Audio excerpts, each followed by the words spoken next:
Welcome to this edition of Overtures. I title this one, On Being a Museum. For decades, the opera community has tried to deliver the message that we are not a museum. But in fact, being a museum is our best quality. Since the time of the ancient Greeks, theater was an excellent vehicle to tell stories, communicate ideas, and deliver social commentary. Over the last century, the theater and opera house have been replaced by movies, television, and other forms of digital communication. So why do theater and opera companies still exist?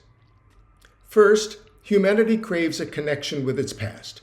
We celebrate the past because the past informs us who we are today and, in the best of terms, allows us to reflect on our state of being. But that is what movies, television, and other forms of digital communication do, right? There is an element missing in the digital experience, in my opinion. The visceral connection between audiences and performers that only occurs with live performance. That is perhaps one of the elements that make live concerts and popular music so well attended. If one hears a favorite song on Apple Music, it is going to sound much better than a live performance. It is the experience of seeing the artist live, the visceral connection between performer and audience, that can't be replicated even with the best technology. The theater, opera house, concert hall alone can provide the experience for classical art. The opera house is where we preserve the profound and moving works of some of the world's greatest creative geniuses, Wagner, Verdi, Strauss, Puccini, and Mozart, and many more.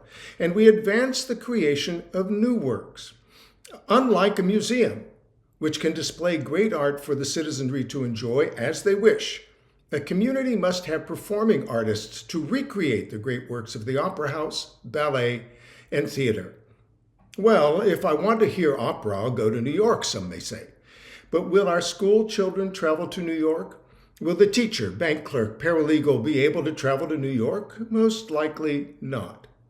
This is why our community invests in the cultural sector, so that these great works of humanity's great minds can be shared with each generation regardless of ethnicity or economic status. We are a museum, curators of the opera art form. Let's celebrate that role, not apologize for it. Thanks for joining, and Viva Verdi!